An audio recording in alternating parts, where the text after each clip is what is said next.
2019 जुलाई में मुझे cancer detect हुआ था।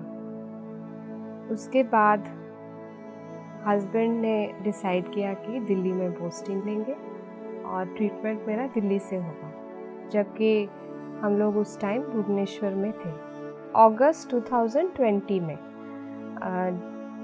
जब ये वर्कशॉप अटेंड किया तो जो उसमें सिखा रहे थे, हमारे जो उसमें गुरु थे, वो उन्होंने बहुत सुंदर तरीके से मुझे अपने ब्रेथ के बारे में, उसके बारे में बहुत सुंदर तरीके से सजग किया मुझे।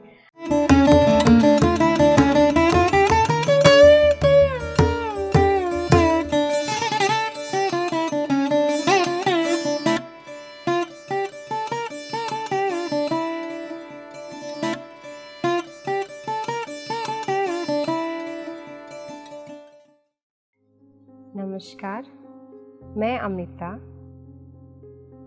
फ़िलहाल दिल्ली में रहती हूँ, पर हूँ मैं भुवनेश्वर, उड़ीसा से।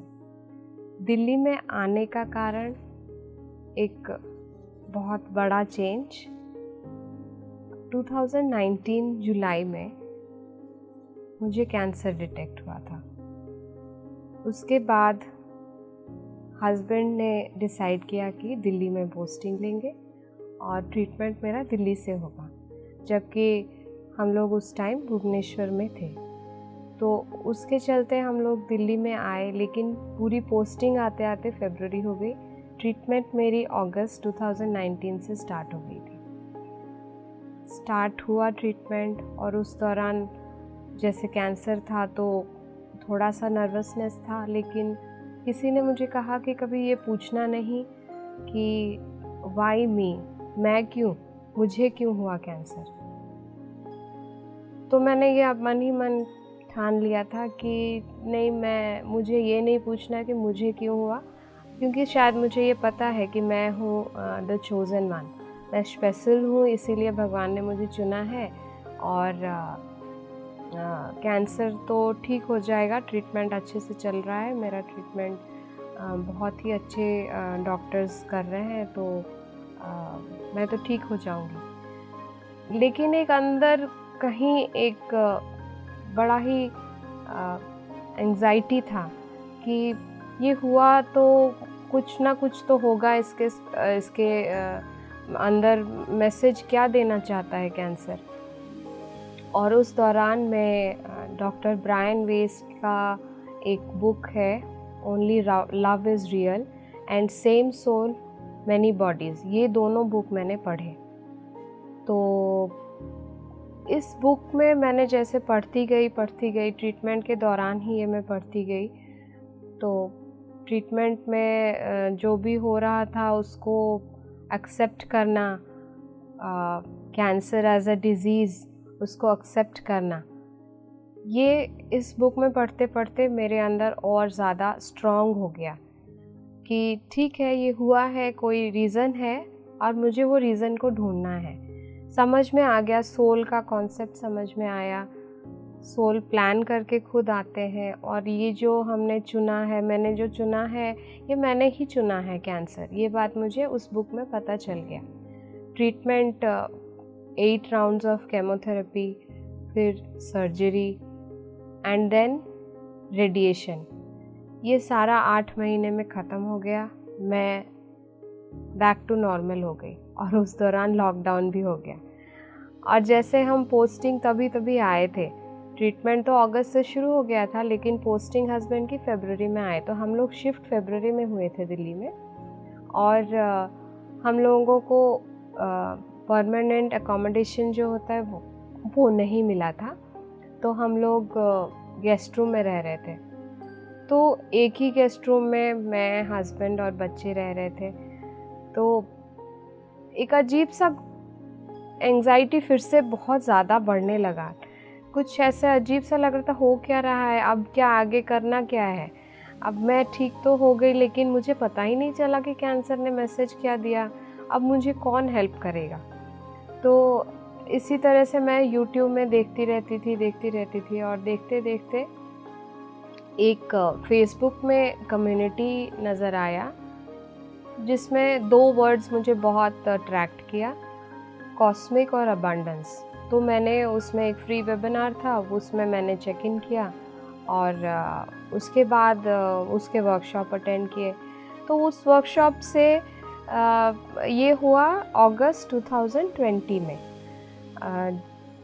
जब ये वर्कशॉप अटेंड किया तो जो उसमें सिखा रहे थे, हमारे जो उसमें गुरु थे, वो उन्होंने बहुत सुंदर तरीके से मुझे अपने ब्रेथ के बारे में, उसके बारे में बहुत सुंदर तरीके से सजग किया मुझे।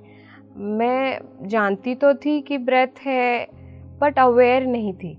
तो जब वो कम्युनिटी में आई तो बड़े सुंदर तरीके से कुछ सिंपल एक्सरसाइजेस, कुछ टैपिंग और ब्रीदिंग, मेडिटेशन थोड़ा बहुत कराया और मुझे बहुत ही अच्छा लगा। एक फास्टिंग भी कराया, बॉडी डिटॉक्सिफिकेशन हुआ, बहुत ही अच्छा लगा। फिर भी अंदर एक बेचैनी थी, नहीं ये नहीं है, कुछ और है, मुझे और जानना है। ये अच्छा लगा, मुझे बॉडी मेरा हील हुआ, मुझे पता चल रहा था, लेकिन फिर भी मैं कनेक्ट नहीं कर पा रही थी कि ये एनर्जी है तो मेरे आसपास ही है, मुझे पता नहीं चल रहा था। एक अंदर से एक भूख थी कि अभी ये कंप्लीट नहीं हुआ है और भी आगे कुछ जानना है, कुछ और है सामने जो मुझे पता नहीं चल रहा है। तो जो भी प्रैक्टिसेस उसमें सिखाया गया वो थोड़ा बहुत करती रही, कभी करती कभी नहीं करती। मेडिटेशन बैठ के म्यूज़िक के साथ 10 मिनट 15 मिनट बैठ के कर लिया, वैसे ही चलता रहा। फिर 2021 मार्च 11 शिवरात्रि था। कुछ ऐसे दोपहर को मैं यूट्यूब में देखते देखते एक चैनल आया PMC हिंदी, और उसमें एक नियर डेथ एक्सपीरियंस कोई अपना नरेट कर रहे थे। वो मैंने देखा हाफ एन आवर का है तो चलो देखते हैं। उसमें जिक्र किया उन्होंने ध्यान का और पत्री सर का। तो जब वो मैंने देखा तो मुझे लगा ये ध्यान तो है, ये तो वही ध्यान के बारे में बता रहे हैं कि डीप स्टेट ऑफ मेडिटेशन में भी हम अपना सोल की प्लानिंग सब समझ सकते हैं। और ये मैंने डॉक्टर ब्रायन वेस के बुक में पढ़ा था और ये पत्री सर सिखा रहे हैं। ये इन्होंने पत्री सर से सीखा है तो मुझे ये सीखना है। ये पत्री सर है कौन और ये कौन सी ध्यान की बात कर रहे हैं।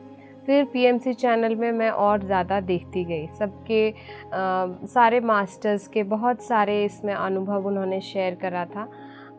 तो मैं एक के बाद एक देखती गई, जिसमें मुझे दीप्ति मैम, रचना मैम, संपा मैम, रागिनी मैम, सबका एक एक करके मैंने अनुभव देखा। और देखते देखते मैंने कई सारे जगहों में सारे जो मास्टर्स थे उनके एक्सपीरियंस, उनके बचपन सुनते सुनते मैंने अपने आप को उनसे रिलेट कर पाई। तो एक अलग ही वो भूख बढ़ गई कि मुझे तो ये पद्धति सीखनी है। आनापानसति ध्यान जो ये बोल रहे हैं, ये पद्धति मुझे सीखनी ही है और यही ध्यान मुझे करना है। तो फिर PMC चैनल में कई सारे गाइडेड मेडिटेशंस भी होते हैं और मैं विशेष करके हितेश वशिष्ठ सर का एक गाइडेड मेडिटेशन है हाफ एन आवर का, तो उसमें मैं बैठ के वो मैं अपने आप से करने लगी। ये है फरवरी की बात जब मैंने स्टार्ट किया था, मार्च की बात है। मार्च से लेके अप्रैल, मई, जून तक ये चलता रहा। मैं कभी करती कभी नहीं करती, लेकिन मैं वो करती, मुझे बड़ा अच्छा लगता था। जब मैं हाफ एन आवर सुबह बैठ के कर लेती वो मेडिटेशन, बड़ा ही अच्छा लगता। और फिर all of a sudden PMC channel में आया JTTP 13 के बारे में, जर्नी टुवर्ड्स ट्रू पाथ। जैसे ही मुझे वो उस कोर्स के बारे में पता चला, तुरंत मैंने उसमें रजिस्टर किया और जून 9 ऑनवर्ड्स मेरा ये journey towards true path start हुआ। और एक अलग ही सुकून था, एक अलग ही जोश था। वो मेडिटेशन के लिए सुबह उठ के तैयार होके बैठना, वो ध्यान की कक्षा करना, फिर वो ज्ञान की कक्षा में बैठना, एक अलग ही ऊर्जा थी जो मुझे बहुत अच्छा महसूस होता था और मैं फ़ील करती थी। धीरे धीरे मैं फ़ील करने लगी किस तरह से पहले मेरे अंदर एक असंतोष था कि सब कुछ अच्छा चल रहा है, सबके तरफ एटीट्यूड ऑफ ग्रैटिट्यूड रहता था, लेकिन फिर भी एक अंदर से असंतोष रहता था। तो जब ये कोर्स मैंने ध्यान में बैठी, सामूहिक ध्यान होता था, ज़ूम पे होता था, घर से कहीं बाहर भी नहीं जाना, घर में बैठे रहना, ना मेरा डेली रूटीन डिस्टर्ब हो रहा है, कुछ भी नहीं हो रहा है और मुझे इतना सुंदर ये ध्यान की कक्षा में बैठने को मौका मिल रहा था। बैठते बैठते मैं धीरे धीरे अपने अंदर का जो एक इनर पीस बोलते हैं उसको मैंने टच किया। वो तार जब मैंने छुआ तो लोग वही थे, लेकिन मेरे देखने का नज़रिया बदल गया। हस्बैंड मेरे वही थे, हमेशा से सपोर्टिव, हमेशा से मेरे साथ रहना, लेकिन फिर भी मैं हमेशा पहले रहती थी कि मुझे पता नहीं ये ऐसे क्यों करते हैं, ऐसे क्यों नहीं रहते हैं, बच्चों पे गुस्सा आना और काम करते करते मुझे सेटिस्फेक्शन नहीं होता था।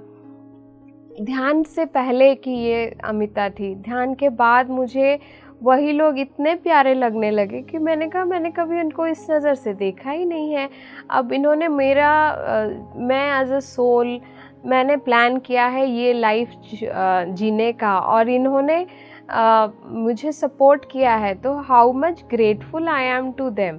मैं इनके लिए बहुत ज़्यादा थैंकफुल हूँ, बहुत ज़्यादा ग्रैटिट्यूड रखती हूँ। तो इस ध्यान की कक्षा में आने के बाद, फिर ज्ञान की कक्षा में आने के बाद मुझे पता चला कि जो भी लोग मेरे साथ हैं, कोई असंतोष की बात ही नहीं है। जब मैंने ही सबको चुना है और सबने मुझे सपोर्ट किया है, तो मुझे असंतोष होने का कोई बात ही नहीं है।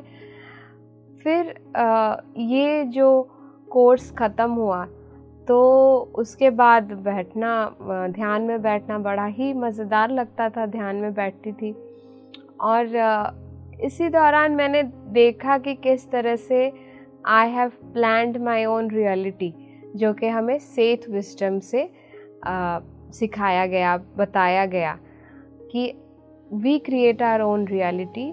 हम अपना लाइफ खुद ही बनाते हैं। हम जो सोचते हैं, जैसा थॉट रखते हैं, वैसे ही सामने चीज़ें बनती जाती है। इंटेंशन रख के किस तरह से अपने आप को उस इंटेंशन के लिए बढ़ते जाना है, उस इंटेंशन को फुलफ़िल करने के लिए कैसे हमारे लिए रास्ता खुल जाता है, वो चीज़ मैंने महसूस किया। जब मैं 40 दिन का ध्यान JTTP 13 में कर रही थी, उस दौरान हमें ट्रैवल करना पड़ा। जुलाई 3 को ट्रैवल करना स्टार्ट किया हमने, और उससे पहले मुझे लगता था कैसे ट्रैवल करेंगे by road from Delhi to Bhubaneswar, और मुझे लगता था ये तो बहुत ही मुश्किल काम है और बच्चों को साथ में लेके गाड़ी में ट्रैवल करना, it is not a easy job. बहुत सारी प्रॉस एंड कॉन्स हैं इसके, पर जब मैंने सोचा, फिर मैंने दूसरे पॉइंट ऑफ व्यू से, क्योंकि नज़रिया बदल गया था देखने का, तो मैंने ये इंटेंशन रखा कि ठीक है जाना ही है तो let me just make up my mind. मैं अपना मन बनाती हूँ कि हाँ मुझे जाना है, और मास्टर्स तो मेरे साथ ही हैं, तो मास्टर्स का एनर्जी मेरे साथ है, तो चलते हैं। और एक भी दिन मुझे क्लास मिस नहीं करना है, ये मेरा इंटेंशन था। तो जैसे हम लोग 3 जुलाई से स्टार्ट किया, और JTTP 13 जो है वो 15 जुलाई को ख़त्म होने वाला था। ना केवल हम अच्छे सेफ तरीके से पूरा जर्नी हमने कंप्लीट किया, पर मैंने 40 दिन का जो कोर्स था वो एक भी दिन मैंने मिस नहीं किया। ये मेरा सबसे बड़ा अचीवमेंट रहा इस कोर्स के दौरान। एक इंटेंशन बनाया था सुबह बैठ के क्लास भी करना है, और क्लास करके उसके बाद हमें जर्नी हमारा कंटिन्यू करना है। और कहीं पे भी कोई मुझे प्रॉब्लम नहीं आई। हस्बैंड का सपोर्ट हमेशा से था, लेकिन अब वो सपोर्ट जब मैं महसूस करती हूँ, कुछ अलग तरह का ग्रैटिट्यूड निकलता है मेरी तरफ, मेरे अंदर से। और धीरे धीरे मुझे पता लगा कि 1999 में मैंने रेकी सीखा था, और उस दौरान रेकी में हमें यही सिखाया गया था कि पॉजिटिव एनर्जी हर जगह हमारे चारों तरफ होती है, लेकिन हम उसको आह्वान करते हैं तो वो हमारे अंदर से आके जहाँ पर उसकी ज़रूरत है, जहाँ पर उसकी कमी है, वो वहाँ पे जाके अपने आप अपना जो एनर्जी की कमी को पूरा करता है। तो और उस दौरान मैं सांसों पे ध्यान देती थी, क्योंकि मन इधर उधर भटक ना जाए। तो मैं फील करती थी, जो तब फील करती थी और भूल गई थी, अब जब मैं सांसों के साथ दोबारा से जुड़ी आनापानसति ध्यान के माध्यम से, तो मैंने रियलाइज़ करा कि ये तो मैं पहले से जानती थी, लेकिन मैं भूल गई थी, शायद ज्ञान नहीं था। अभी दोबारा से मुझे जोड़ने के लिए ये जो मेरे लाइफ में 19 में ये चेंज आया, ये कैंसर आया, तो शायद यही चीज़ दोबारा से मुझे अवेयर करने के लिए, वापस लाने के लिए कि सांसों के साथ ही जुड़े रहना है, सांस ही हमारी गुरु है। और इसी के लिए तो कैंसर आया था मेरे पास। अब तो मुझे कैंसर भी इतना सुंदर लगता है कि था एक अनुभव जिसको मैंने चुना था, और जब ये हो चुका है तो मेरा ये जो नया जर्नी है ध्यान का, इसमें आके मैं पहुंच गई हूँ। अब ये जर्नी मुझे आगे और भी बढ़ाना है, खुद को और भी जानना है और दूसरों को भी सिखाना है कि सारी चीज़ें हमारे अंदर ही है। हम बाहर की दुनिया और बाहर की मटेरियलिस्टिक थिंग्स पे ज़्यादा ध्यान ना देके हमें अपने आप पे ध्यान देना है। तो जो चीज़ हम बाहर ढूंढते हैं ना, खुशी, कि हमें ये मिल जाए खुश हो जाएंगे हम, वो मिल जाए खुश हो जाएंगे, वो सारी चीज़ें हमारे अंदर ही है। और अंदर जाने का सबसे बेहतरीन तरीका है सांस और ध्यान। सांसों पे ध्यान लगाइए और अपने आप को जानिए। धन्यवाद।